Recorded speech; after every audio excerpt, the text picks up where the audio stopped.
Oh, akala ko ba gusto nyong madaliin ang impeachment kay VP Sara Duterte? Akala ko ba handang-handa na kayo dito po sa pagpapa-impeach kay VP Sara Duterte at marami kayong ebidensyang ipapakita na magpapatunay na impeachable talaga si VP Sara Duterte?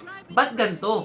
Nagpatulong kayo sa private prosecutor. Hindi nyo kaya ang mga abogado ni VP Sara Duterte? Nakakatawa no? Nung wala pa po sa punto na tatalakayin ang impeachment kay VP Sara Duterte, panay po sila ngaw-ngaw. Dapat madaliin daw po. Dapat hindi daw po pigilan ang impeachment kay VP Sara Duterte dahil yan po ang sigaw ng taong bayan. Laging bukang bibig taong bayan pero sila lang naman po talaga ang may gusto niyan. Tanungin niyo po yung mga constituent nitong mga kongresistang ito. Hindi po sila sang-ayon sa impeachment na yan, mga lodi.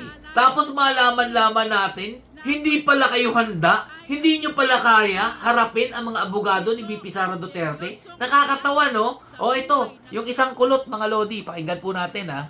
Filing na po ang House Prosecution Panel ng kanilang comment na nilatag po noong June 18 na gagawin, no? Para po palamnan yung proposed stipulation of facts. To clarify, this comment seeks to expedite the process of the pre-trial conference. Ang dami nyo namang ngak-ngak dyan. Ngayon, patagal-tagal pa kayo dyan.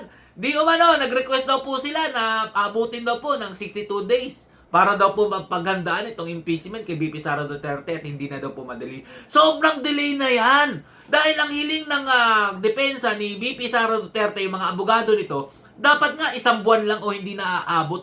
Pero bakit yung papaabutin ng 62 days? Mag-iisip kayo ng i-counter nyo doon sa mga ebidensyang pinakita nila. Dahil nung una pa lang, nagulat na kayo dahil ganito pala katindi ang mga ebidensya nitong hawak ni VP Sara Duterte para masupalpal yung pagpapa-impeach ninyo sa kanya. Yung mga paratang ninyo, supalpal. So, eto pa mga lodi. So, since ang marami nga pong gustong mag-volunteer, overwhelming yung numbers, so more confident po kayo sa conviction in terms po ng mga tutulong? We are confident about the private prosecutors who are helping us, no? Kasi kilala silang magagaling na abogado. Kung tawagin natin, mga abogado de Campanilla. Ano pala tawag sa inyo? Abogaga. Kaya nagpatulong na lang kayo sa private prosecutor dahil hindi nyo kaya. Hindi kaya ng utak, mga lodi, kaya ganito po yung ginawa nila. Sinupalpal nga po siya, mga lodi, ng isa sa abogado ng defense po ni VP Sara Duterte. O, pakinggan po natin, ha? Hindi lang naintindihan masyado ni Representative Luis ito kasi hindi naman sila nagpa-participate buong araw. No? So they just appear in the morning and then they leave and then they leave the rest of the task to the private prosecutors who are handling the case. So siguro we are in the best position to deny that claim, and we are saying now that we are not undermanned and we are complying with all the directives by the impeachment court. Booking si Luistro, mga lodi. Hindi naman pala siya whole day dyan. Tapos kung umasta, akala niya talaga alam niya yung mga nangyayari. Ito po, sinabi po ng isa sa abogado ni VP Sara Duterte na umaga lang daw po siya pumupunta doon, magpapasikat lang na kunyari nandun siya para sabihin na talaga tinatrabaho nila. Pero totoo niyan, mga lodi, yung private prosecutor po ang gumagawa po ng trabaho para po kala Luistro. Dahil hindi po nila talaga kaya na sila po ang humarap dito sa abogado ni VP Sara Duterte. Yan ang katotohanan dyan. Huwag nyo nang itago pa. Inamin naman din ni Luistro, ha. Mapurol po yung utak nila dahil hindi naman daw po sila nag-aaral ng ganyan. Kaya po, nag-hire na lang po sila maging private prosecutor.